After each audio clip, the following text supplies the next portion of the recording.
Olá, sejam muito bem-vindos a esse canal. Gostaria de pedir para você, inscreve nesse canal, assiste 2, 3 vídeos. Se você gostar do conteúdo, se inscreva. Coloque aí nos comentários também a cidade da onde você está assistindo, porque eu gostaria de ter uma noção de onde esse vídeo está chegando, ok? Bom, eu quero que vocês assistam as declarações do Vic Vanilla e depois, por favor, fique até o final do vídeo, porque eu quero muito saber a sua opinião, tanto sobre o que o Vic Vanilla falou, como em relação aos meus comentários e as minhas pontuações aqui. É importante o seguinte, a igreja cristã no geral, né, independente aí, o católico, o evangélico, enfim, os cristãos, nós temos um discurso muito acolhedor, né? Religiões, na sua grande maioria, tem sempre aquela ideia, pelo menos propaga a ideia de fazer o bem, de aceitar as pessoas, de acolher, de não julgar. Só que isso também nos torna alvos fáceis para pessoas mal intencionadas. Mas vamos ouvir aí o que o Vic Vanilla pensava dos cristãos, o que ele diz que pensa agora, a intenção dele de abrir uma igreja.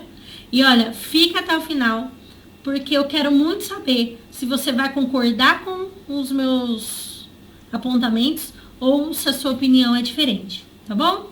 Vamos lá pro vídeo. Se eu quisesse hoje me tornar um pastor, eu ganharia por faixa de 1 milhão, 2 milhões por mês. Fácil. Porque pelo meu conhecimento que eu tenho de cabala, de esoterismo, etc e tal, eu faria uma igreja com todos esses fundamentos, só que do ponto de vista cristão. Entende? E eu conseguiria manipular as pessoas muito rápido e ia começar a mostrar resultados muito rápido, usando técnicas de magia, de bruxaria, de feitiçaria. Isso é o que muitos pastores fazem. Muitos pastores usam ilusionismo. Muitos usam o PNL, muitos PNL, programação neurolinguística. Eu cheguei, inclusive, a estar num seminário que tinha pastores de PNL. Cheguei a participar e eles queriam saber como... PNL, para quem não sabe, é programação neurolinguística. Fazer a pessoa achar que ela estava incorporada, possuída, etc e tal. Então, assim, se eu quisesse, com o conhecimento que eu tenho hoje, eu ficava indo no nível do Edir Macedo. O pessoal tá falando, Vic. Bom, agora, isso é uma fala antiga dele, né? Isso que ele disse. Infelizmente é verdade, né? Tem muitos pastores que usam sim técnicas de PNL, que não é nada místico, né?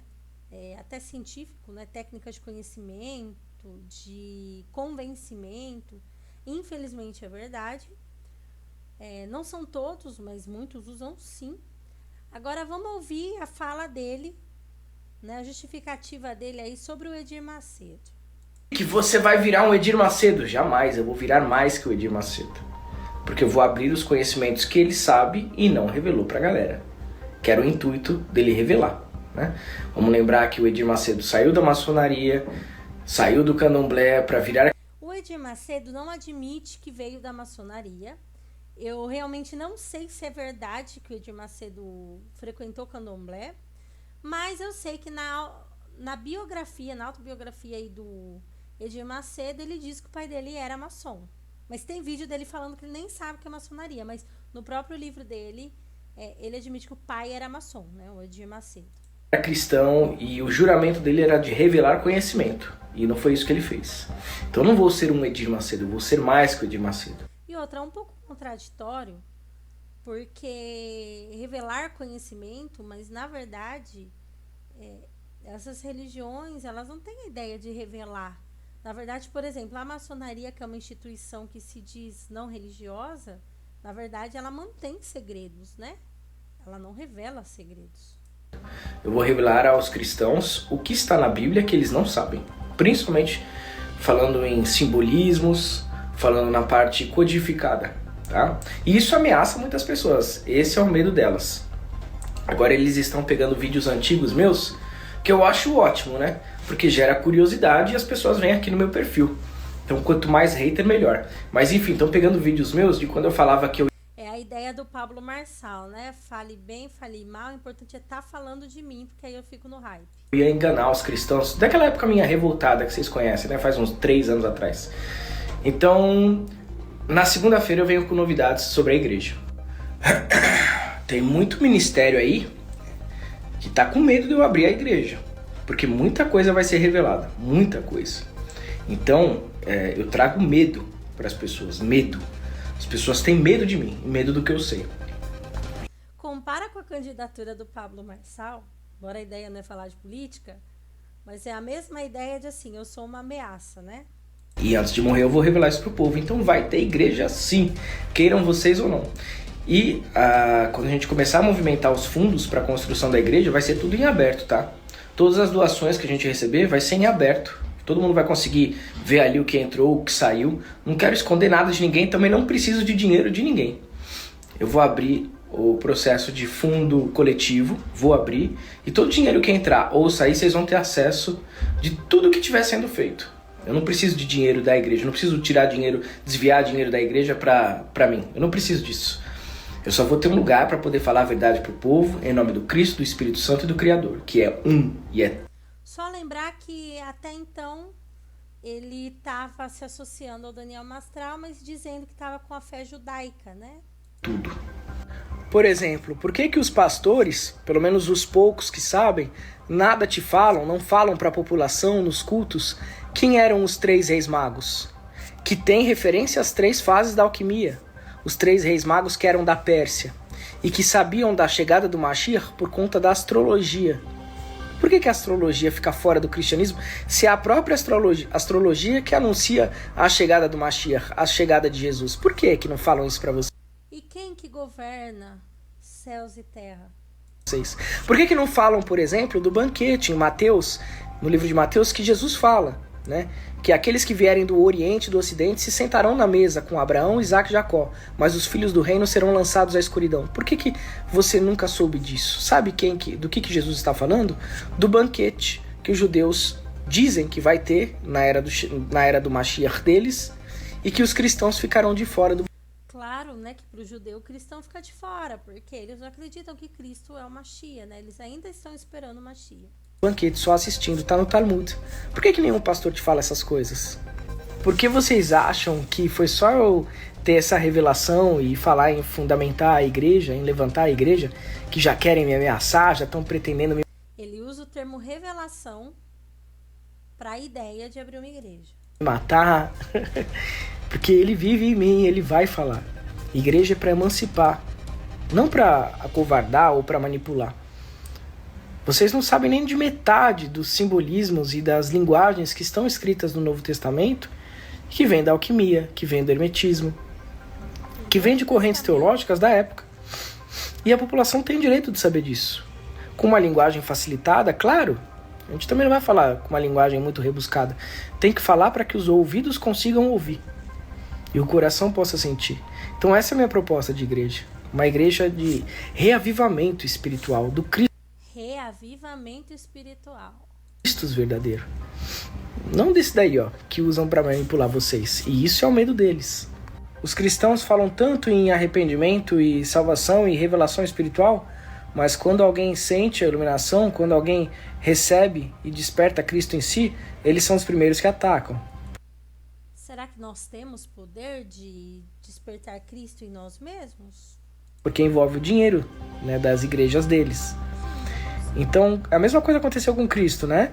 Ele tentou falar e os fariseus tolheram Cristo. Quem era seguidor do Mastral ou já ouviu o vídeo, você vai perceber semelhanças aí em algumas falas dele, né? Os mesmos que mantinham negócios com Roma, tolheram, impediram ele de falar, de espalhar conhecimento e tentaram calar a voz dele.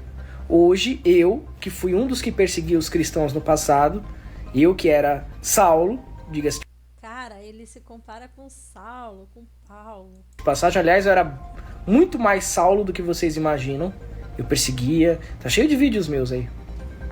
E hoje que eu viro Paulo, eu não posso falar, porque eles vão tentar jogar o meu passado contra mim. Mas eu vivo no agora.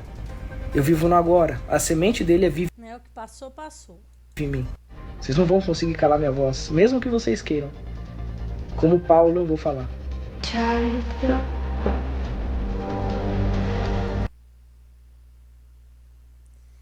Imagina, cara. Eu não sou Deus para julgar os corações. E a Bíblia fala que nós não somos juízes, mas diz que a gente precisa julgar segundo a reta justiça de Deus. Porque senão a gente é enganado. Se você não julga algo, você não tem condições de ser um adulto. Porque ser adulto envolve escolhas e você precisa ter critérios no que você escolhe. Pelo menos é o que se entende. Bom, falando do Vic Vanilla. Primeira coisa, de fato, ele e Daniel Mastral tinham uma amizade e criaram um laço forte, porque tem palavras do Mastral conversando isso. Primeira coisa, como nós cristãos temos muito essa questão de acolher, puxa, que alegria, né? Mais um se unindo a nós. Será que ele está se unindo a nós, cristãos? Segundo ponto que eu queria trazer. O cristianismo, infelizmente, é muito segmentado. Dentro dos católicos existem ali os carismáticos, os apostólicos romanos, existem os cristãos ortodoxos, os católicos ortodoxos. Na igreja evangélica, então, nem se fala sobre as divergências. Então, assim, infelizmente, quando vem um escândalo à tona, especialmente eu vou falar da igreja evangélica, porque eu tenho mais propriedade para falar, porque eu conheço melhor. Mas quando vem um escândalo, infelizmente, para a visão das pessoas, todos os cristãos protestantes estão no mesmo saco. E não é. Não é. Se você vê ali comparar a teologia reformada, as igrejas de linha reformada, de teologia reformada, com as igrejas de linha neopentecostal, gente, existem diferenças assim gritantes, né? Vou mencionar uma diferencinha do pentecostal e do reformado. Uma diferencinha assim que para mim é a principal. Os pentecostais acreditam que o falar em línguas é a manifestação do batismo do Espírito Santo. Ou seja, se você foi batizado no Espírito Santo, você vai falar em línguas. Os reformados, eu vou me incluir nessa porque eu sou uma protestante reformada, nós não acreditamos que o falar em línguas é uma evidência de que você foi batizado no Espírito Santo. Nós acreditamos, sim, que existe o dom de línguas, e até dentro dos reformados existem os cessacionistas que acreditam que os dons pararam lá atrás, e os não cessacionistas que acreditam que o Espírito Santo atua de maneira sobrenatural hoje. Eu creio nisso, né? E entende que o dom de línguas é um dom que, assim como 1 Coríntios 14 diz que a uns foi dado o dom de ensinar, a outros e tal, né? Que a igreja, nós somos diferentes membros de um só corpo e que cada dom coopera para que esse corpo funcione. Nós vemos aqui que o dom de línguas é para algumas pessoas e em momentos específicos, não é o tempo todo. Eu deixo de crer que o pentecostal é meu irmão? Lógico que não, né? A Bíblia está acessível para todos. Então, se houver divergência de interpretação em uma coisa, em outra, isso é até saudável, né? Mas o problema é quando eu me torno aí a detentora da verdade e começo a querer calar os outros. Jesus, você não vê Jesus tentando calar os seus adversários. Ele dava as respostas certas, mas Jesus não saía calando os seus opositores ou lutando contra. Jesus, ele ensinava vivendo, fazendo, falando, convivendo. Mas, enfim, a linha neopentecostal, ela envolve mais misticismo. E nós brasileiros, nós somos muito envolvidos com isso, porque nós temos uma linha muito miscigenada, né? Nós somos descendentes aí dos indígenas, dos africanos, dos europeus, enfim. O Brasil é uma salada aí, uma miscigenação. E a gente sabe que, por exemplo, religiões de matriz afro, querendo ou não, nós temos muita influência mística, né? Os índios têm muito misticismo, crenças místicas, os próprios europeus, né? Então, para nós brasileiros, é muito fácil incorporar o misticismo ao cristianismo, né? É muito fácil para nós. Outras culturas talvez não houvesse essa divergência. Mas o que eu enxergo aqui do Vicky? Ele quer se promover. Por quê? A Bíblia fala que líderes de igrejas não devem ser neófitos. Neófitos são pessoas novas na fé, pessoas recém-convertidas. Gente, uma coisa assim que para mim é muito forte no cristianismo é a questão da humildade. Quando você se coloca, assim, você está se convertendo e você já quer abrir uma igreja, seria Deus revelado? Gente, ele conhece a Bíblia, lógico que ele conhece a Bíblia. Ocultistas conhecem a Bíblia, né, e usam ali. Eu não vou entrar no mérito se ele deixou o ocultismo ou não, né? Isso aí não é o ponto que eu quero trazer. O ponto é, eu acredito que ele vai levar muita gente sim para a igreja, especialmente o pessoal que seguia o Mastral. Não acredito que todos, não acredito que boa parte, mas alguns eu acredito que vão, porque ele meio que se apropriou da linguagem do Mastral. Segundo ponto, que foi até o que eu falei no vídeo da minha experiência com os ensinos do Daniel Mastral.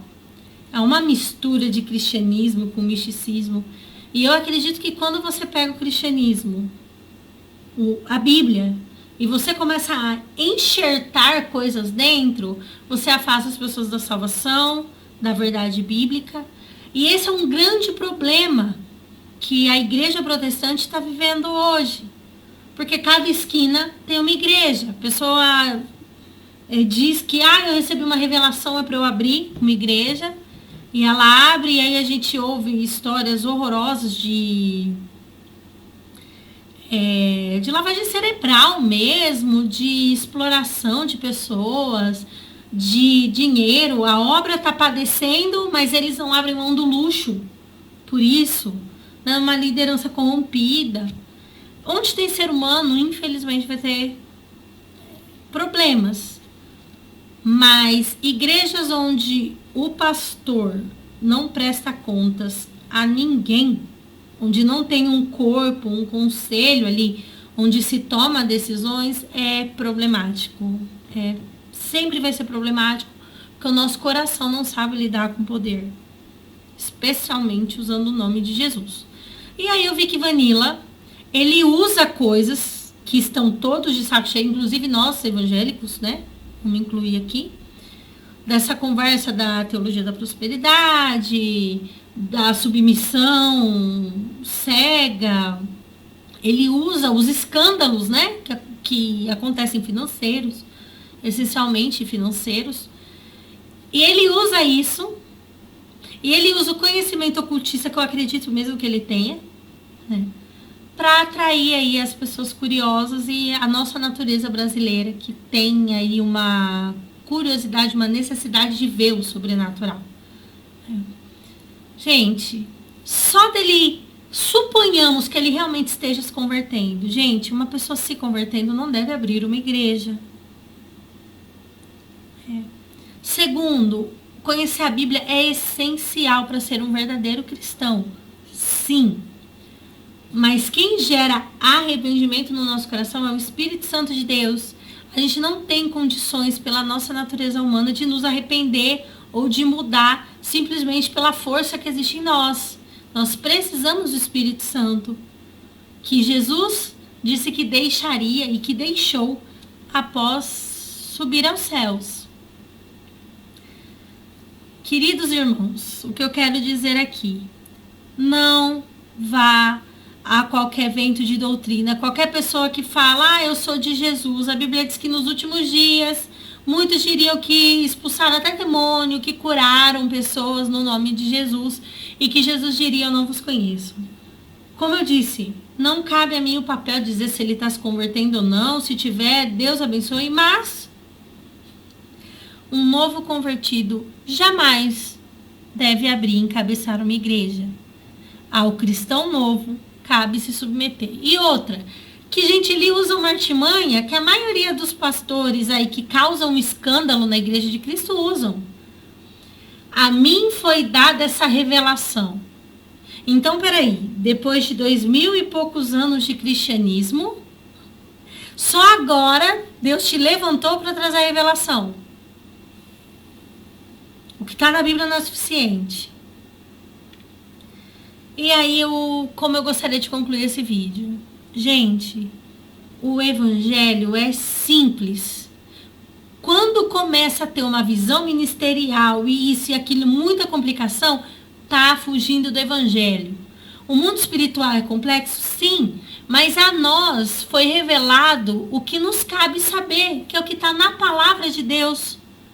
O além disso, não nos cabe, a gente não tem a capacidade sobrenatural de lidar com outros ensinos.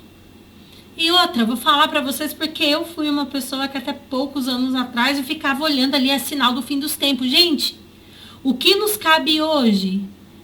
Ler a palavra de Deus, obedecer a palavra de Deus, ter uma vida de oração e buscar a misericórdia de Deus para viver nesse mundo mal, sendo que nós temos uma natureza má. E o Espírito Santo está nesse processo dentro de mim e de você. Seja você um cristão que começou ontem, seja você um cristão que tem 30, 40, 50 anos de fé e de caminhada. Todos nós estamos no processo. E nenhum de nós temos o direito de nos levantar e falar, Deus me deu essa revelação. E agora todo mundo tem que me seguir. E tem pastores ali morrendo de medo. Então, a questão é a seguinte. Eu acho que a maioria das igrejas evangélicas estão sim corrompidas, infelizmente, mas não são todas. Comente aqui o que você acha desse vídeo. Até o próximo. E valeu! Tchau, pessoal!